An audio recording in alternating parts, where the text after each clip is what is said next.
Break के बाद एक बार फिर आप सभी का स्वागत है। ईरान के सुप्रीम लीडर खामेनेई की मौत का असर हिंदुस्तान में भी देखा जा रहा है। नाराज शिया समुदाय यूपी से लेकर कश्मीर में सड़कों पर उतर आए हैं। लखनऊ में रविवार रात बड़ी संख्या में शिया समुदाय के लोगों ने प्रदर्शन भी किया। लखनऊ में शिया समुदाय ने 3 दिन के शोक का ऐलान भी किया है। पूरी खबर देखिए इस रिपोर्ट में। हाथों में खामेनेई की तस्वीर और जबान पर सुप्रीम लीडर के लिए नारे। लखनऊ से लेकर श्रीनगर तक की तस्वीरें कुछ ऐसी ही हैं। आपको बता दें कि देश की सड़कों पर इस सैलाब का कारण हजारों मील दूर चल रही मिडिल ईस्ट की जंग है। तो आप थोड़े हैरान होंगे, आपके मन में भी सवाल उठेगा कि इस हंगामे का हिंदुस्तान से आखिर ताल्लुक क्या है। ताल्लुकात का तो पता नहीं, लेकिन ये विरोध असल है। ये विरोध ईरान के supreme leader Ayatollah Ali Khamenei की हत्या के खिलाफ है। रविवार तड़के खबर मिली कि अमेरिका और इजराइल के जॉइंट ऑपरेशन में अयातुल्लाह अली खामेनेई मारे गए हैं। फिर क्या, हिंदुस्तान में शिया समुदाय सड़कों पर उतर गया। ईरान और इजराइल के बीच चल रही जंग को मुस्लिम धर्मगुरु अमेरिका की तानाशाही बता रहे हैं।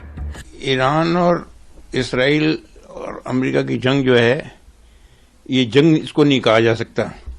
इसको एक डिक्टेटरशिप, जो इंग्लिश के अंदर वर्ड है, वो कहा जा सकता है।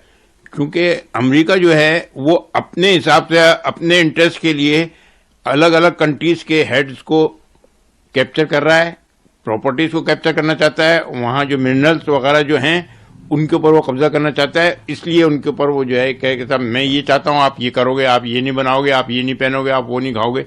ये चल रही है डिक्टेटरशिप। अमेरिका और इजराइल के खिलाफ भारत में शिया समुदाय सड़कों पर उतर गया। जम्मू कश्मीर में तो हालात इस कदर बिगड़ गए कि पुलिस को हरकत में आना पड़ा। जम्मू कश्मीर पुलिस ने लोगों को तितर बितर करने के लिए आंसू गैस के गोले छोड़े, यहाँ तक कि लाठी चार्ज भी करना पड़ा। एहतियात बरतते हुए कश्मीर के सभी जिलों में पाबंदियां लगाई गई हैं।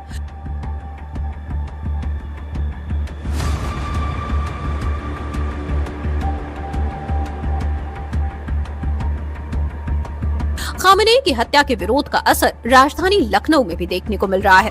शिया मुस्लिम खामेनेई को श्रद्धांजलि देने के लिए छोटे इमामबाड़े में इकट्ठा हुए। शिया मुसलमानों ने इजराइल और अमेरिका के खिलाफ जमकर नारेबाजी की। छोटे इमामबाड़े से बड़े इमामबाड़े तक कैंडल मार्च निकाला गया। खामेनेई की मौत से शिया समुदाय में गुस्सा और मातम भी है। लखनऊ में शिया समुदाय ने 3 दिन के शोक का ऐलान किया है, यानी लखनऊ में 3 दिन तक वो सारी दुकानें बंद रहेंगी जो शिया मुसलमानों की हैं। देखिए, आज भी जलसे हैं और आज भी ताजियत है, इसाले सवाब है, फातिहा है, काले परचम लगेंगे, कारोबार बंद रहेगा। पूरी तरीके से आज आयतुल्लाह सैयद अली खामेनेई साहब को कुरान पाक की तिलावत करके खिराज अकीदत पेश किया जाएगा। 3 दिन तक के बाकायदा कारोबार बंद रहेगा। और कारोबार बंद रहना इसलिए जरूरी है क्योंकि आयतुल्लाह सैयद अली खामेनेई की शहादत बहुत बड़ी शहादत है। यहाँ तो खाली 3 दिन से ज्यादा का शोक का हम लोगों ने ऐलान किया है।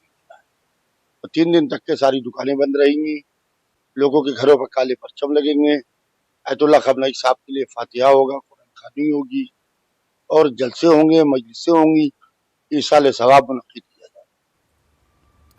रविवार सुबह खामेनेई की मौत की खबर आते ही हिंदुस्तान के अलग अलग शहरों से मातम और आक्रोश की तस्वीरें आने लगी थी।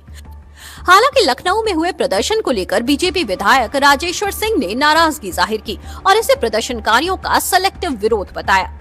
यही नहीं, मुरादाबाद से सपा नेता एसटी हसन ने भी प्रदर्शनकारियों को नसीहत दी है। के लिए बहुत कयामत कर रहे हैं, सभी लोगों के दिल टूटे हुए हैं और लोग प्रोटेस्ट कर रहे हैं अमेरिका के खिलाफ और उसमें लोग वायलेंट भी हो जा रहे हैं।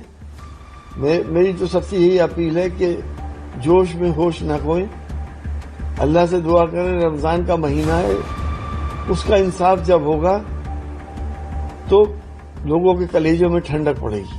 हाँ, लोग बागों ने धावा बोल दिया, अंदर घुस गए और कराची के अंदर सुनने में आया है कि अमेरिकन फोर्सेस ने फायरिंग करी है और 8 लोगों को मार भी दिया है। तो मैं इसीलिए कह रहा हूं कि जोश में होश न खोएं, अपनी जान बचा के रखें और अमन के साथ इस जालिम ट्रंप और नेतन्याहू से मुकाबला करें, उससे बदलाव। लखनऊ में हो रहे प्रदर्शन को लेकर लखनऊ पुलिस अलर्ट मोड पर है। सीएम योगी ने भी अफसरों से सावधानी बरतने को कहा है।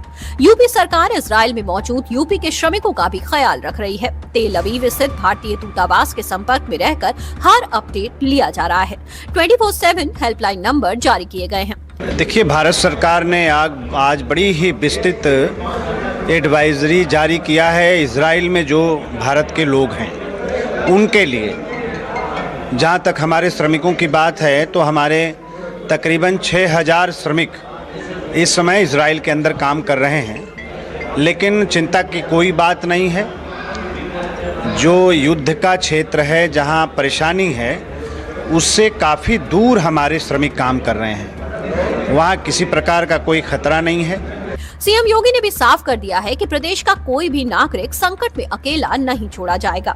मौजूदा हालात को गंभीरता से लेते हुए सीएम योगी ने अधिकारियों को आवश्यक दिशा निर्देश जारी किए हैं। मुख्यमंत्री योगी आदित्यनाथ ने हालात को देखते हुए उच्च स्तरीय समीक्षा की है। सीएम ने निर्देश दिए हैं कि इजराइल में रह रहे हर श्रमिक का डेटा अपडेट रखा जाए और किसी भी आपात स्थिति में त्वरित सहायता उपलब्ध कराई जाए। राज्य सरकार ने 24/7 हेल्पलाइन जारी की है ताकि परिजन सीधे संपर्क कर सकें और आधिकारिक जानकारी पा सकें। श्रमिकों को सुरक्षित स्थानों पर रहने, स्थानीय प्रशासन और भारतीय दूतावास के निर्देशों का पालन करने की सलाह दी गई है। हर जिले के प्रशासन को निर्देश दिया गया है कि जिन परिवारों के सदस्य इजराइल में हैं, उनसे लगातार संपर्क रखा जाए। परिजनों को किसी भी अफवाह से बचने और केवल आधिकारिक सूचना पर भरोसा करने को कहा गया है। कई जिलों में कंट्रोल रूम स्थापित किए गए हैं, जहां से परिवारों को नियमित अपडेट दिए जा रहे हैं। खामनेई की मौत के बाद लखनऊ समेत कई शहरों में हो रहे प्रदर्शन को देखते हुए पूरे प्रदेश को हाई अलर्ट पर रखा गया है। डीजीपी राजीव कृष्ण ने सभी जिलों के एसपी, आईजी रेंज और एडीजी जोन को गश्त बढ़ाने के निर्देश दिए हैं। राजधानी की सड़कों पर अतिरिक्त पुलिस बल तैनात किया गया है। ड्रोन कैमरों से भीड़ की निगरानी की जा रही है और सोशल मीडिया पर विशेष नजर रखी जा रही है।